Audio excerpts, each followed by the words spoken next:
Assalamu alaikum, I'm Aisha and you're watching Samaa News. Here are today's headlines.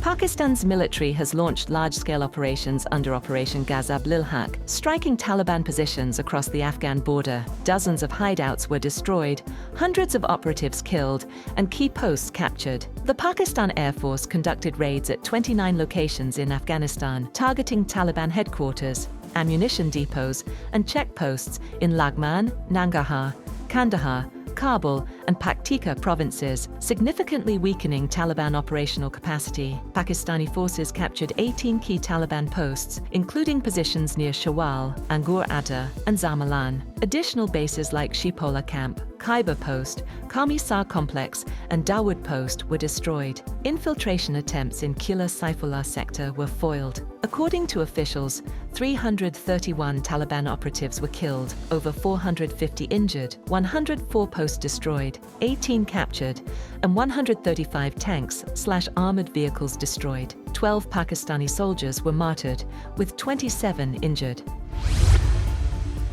The United States has expressed support for Pakistan's efforts to defend its territory against Afghan Taliban attacks. Top U.S. officials emphasized Pakistan's sovereign right to protect its citizens amid the ongoing border conflict. U.S. State Department Undersecretary Alison tweeted that she had spoken with Pakistan Foreign Secretary Amina Balloch, offering condolences for lives lost and affirming support for Pakistan's defensive actions. Spoke today with Pakistan Foreign Secretary Balloch to express condolences for lives lost. We continue to monitor the situation closely and express support for Pakistan's right to defend itself against Taliban attacks, Hooker wrote. Earlier, US President Donald Trump praised Pakistan's handling of the tensions, saying the country is doing well with Afghanistan and commending the leadership of Pakistan's Prime Minister and military chief, calling them two personalities that I really respect a lot.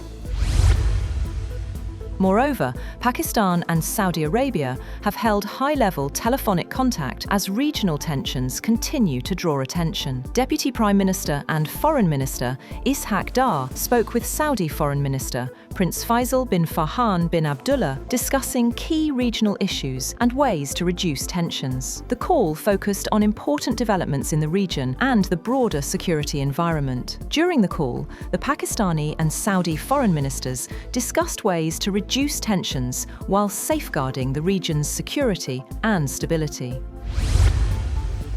Iran has committed to never stockpiling enriched uranium, a landmark step in its indirect talks with the United States in Geneva, Oman's Foreign Minister Badr bin Hamad al-Busaidi confirmed. This is something completely new, al-Busaidi told CBS News, explaining that zero stockpiling removes the risk of Iran producing nuclear weapons. The agreement also includes full verification by the IAEA, ensuring transparency of Iran's nuclear material. Iran will reduce existing stockpiles to the lowest possible level, converting the material into irreversible fuel. The country also signaled openness to negotiate remaining issues, including its missile program. Oman's minister expressed optimism that a comprehensive deal could be finalized within months, calling the development historic. U.S. Vice President J.D. Vance recently met with al-Busaidi to highlight Washington's continued engagement. President Donald Trump expressed mixed feelings about the negotiations, noting a preference for diplomacy over military action. The next round of indirect talks is scheduled for Monday in Vienna.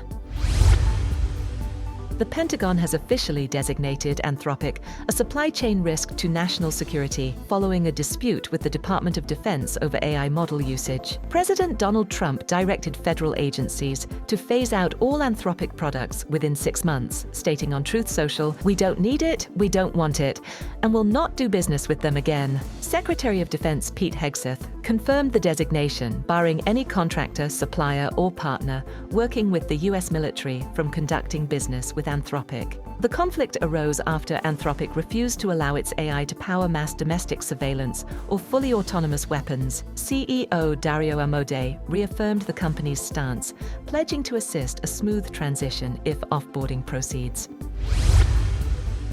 former President Bill Clinton appeared before the House Oversight Committee in Westchester County, New York, to testify about his past ties to late financier Jeffrey Epstein. Clinton denied any wrongdoing, stating he saw nothing that gave me pause, and insisting he would never have flown on Epstein's plane or engaged with him if he had known about alleged sex trafficking of minors. "We are only here because he hid it from everyone so well for so long," he said. The testimony followed that of Hillary Clinton a day earlier. Both appeared after threats of congressional contempt. The committee, chaired by Representative James Comer, is investigating Epstein's links to the Clintons and possible connections to their charitable foundation. Democrats criticized the inquiry as partisan, arguing it targets Clinton to shield former President Donald Trump, who also appears in Epstein-related documents. Trump expressed disapproval of Clinton's deposition, saying, "I like Bill Clinton, and I don't like seeing him deposed." That's all for now. For more updates, visit www.samaa.tv. Thank you for watching Samaa News.